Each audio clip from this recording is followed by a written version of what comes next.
नमस्कार दोस्तों, स्वागत है आप लोगों का द क्राइम टेल्स के इस एपिसोड में। आज की कहानी एक छोटे से बच्चे की जिसका नाम था चार्ल्स लिंडबर्ग जूनियर। इसका जन्म 22 जून 1930 को अमेरिका में हुआ था, लेकिन इसके जन्म के 20 महीने बाद ही तारीख 1 मार्च 1932 जब देर रात इस बच्चे को सुला कर गई हुई नर्स जो कि इसकी देखभाल करती थी वो कमरे में वापस आती है तो बच्चा उस कमरे से गायब था। यहाँ पर किसी को भी समझ आ जाएगा कि मात्र 20 महीने का बच्चा चल फिर तो नहीं सकता। इसका मतलब वो गायब था। उसने सब घर वालों को उसकी जानकारी दी। अचानक घर वालों की नज़र उस कमरे के खुली हुई खिड़की की तरफ गई जो कि दूसरी मंजिल पर थी। जब उन लोगों ने ध्यान से देखा तो वहाँ एक सीढ़ी खिड़की से लगी हुई थी। यहाँ सबको ये समझ आ गया कि जो भी उस 20 महीने के बच्चे को लेकर गया है वो इस रास्ते से उसे लेकर गया है। सवाल था कि कोई एक 20 महीने के बच्चे को क्यों किडनैप करेगा, तो इसका जवाब था फिरौती।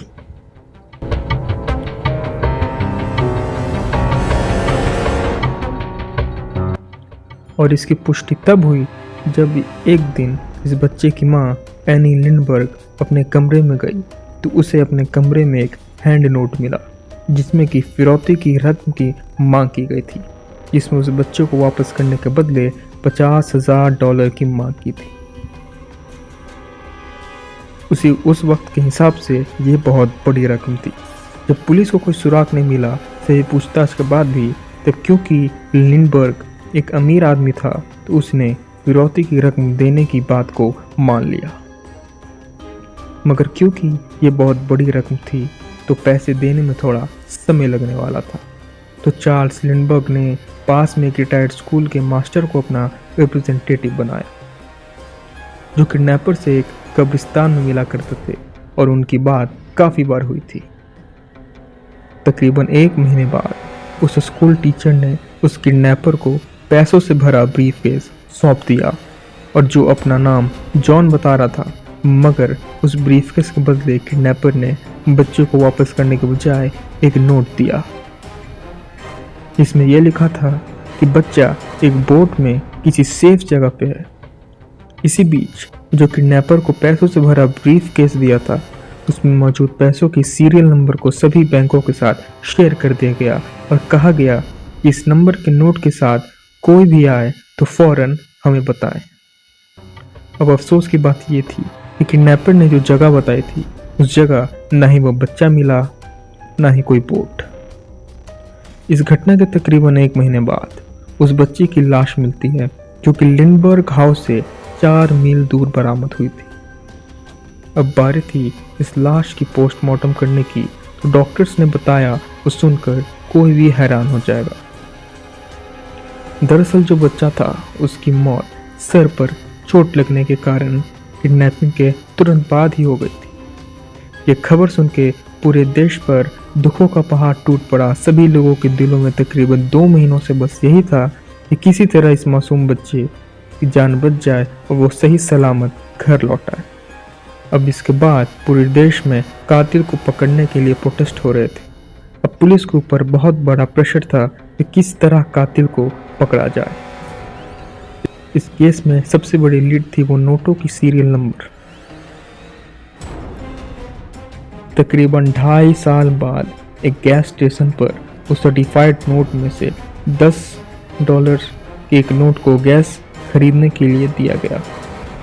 गैस स्टेशन के कर्मचारी ने जब वो गोल्डन सर्टिफिकेट वाले नोटों को देखा तो उसे दाल में कुछ काला नजर आया। फिर उसने उस गाड़ी का नंबर नोट किया जिसके जरिए पुलिस एक शख्स के पास पहुंची। इस इंसान का नाम था ब्रूनो रिचर्ड, जो एक जर्मन इमिग्रेंट था। उसके घर से पुलिस $14,000 और उस स्कूल टीचर के नंबर बरामद किए गए। उसके घर से पुलिस ने $14,000 और उस स्कूल टीचर का नंबर बरामद किए। जब ब्रूनो से पूछताछ में उस पैसों के बारे में पूछा गया, उसने बोला कि ये पैसे उसे किसी दोस्त ने अपने पास रखने को दिए थे। पुलिस उस पर यकीन करती तब तक पुलिस को उसके घर से कुछ लकड़ियां बरामद हुई, जिससे उन लकड़ियों को मैच किया गया जिसके मदद से बच्चे के कमरे तक जाने के लिए सीढ़ी बनाई गई थी और वो खुद एक कारपेंटर था। अब बारी आती है सदी के सबसे बड़े ट्रायल की, जो कि न्यू जर्सी में 2 जनवरी 1935 को शुरू हुआ और इस ट्रायल को देखने के लिए तकरीबन 60,000 लोग इकट्ठे हो गए थे, जो कि बड़े आंकड़े हैं। ट्रायल में ब्रूनो हर जगह दोषी ठहराया गया, चाहे वो हैंड नोट में हैंडराइटिंग हो, लकड़ियां हो, फिरौती की रकम हो। ये ट्रायल 2 हफ्तों तक चला, जिसमें ब्रूनो को देश का सबसे बड़ा निर्दयी इंसान करार दिया गया और ये तय हुआ कि उसे इलेक्ट्रिक शॉक के जरिए मौत के घाट उतारा जाएगा। अब 3 अप्रैल की तारीख आती है जब ब्रूनो को इलेक्ट्रिक शॉक के जरिए न्यू जर्सी में जेल में मौत के घाट उतार दिया गया। इस वाक़ये होने के बाद लोगों के दिल में बच्ची की मौत का दुख अभी तक नहीं गया था। इसी वजह से अमेरिका की कांग्रेस ने लिंडबर्ग लॉ नामक एक लॉ पास किया, जिसको फेडरल किडनैपिंग एक्ट भी कहा गया। इस बच्चे के नाम पर एक लॉ बनाया गया, जिसमें यह तय हुआ कि इस तरह की क्राइम में अपराधियों को कड़ी से कड़ी सजा दी जाएगी। उसके लिए उन्हें मौत की घाट उतारा जाएगा। इस लॉ के बाद ये अनुमान लगाया कि इस तरह की क्राइम में कमी आएगी और ऐसा ही हुआ। ये इतिहास की ऐसी कहानी है जिसने दुनिया में खलबली मचा दी थी। तो ये थी कहानी चार्ल्स लिंडबर्ग जूनियर नामक एक बच्चे की, जिसने अमेरिकी कानून को बदल दिया। अगर आपको हमारा आज का एपिसोड पसंद आया तो सब्सक्राइब करना ना भूलें द क्राइम टेल्स। धन्यवाद।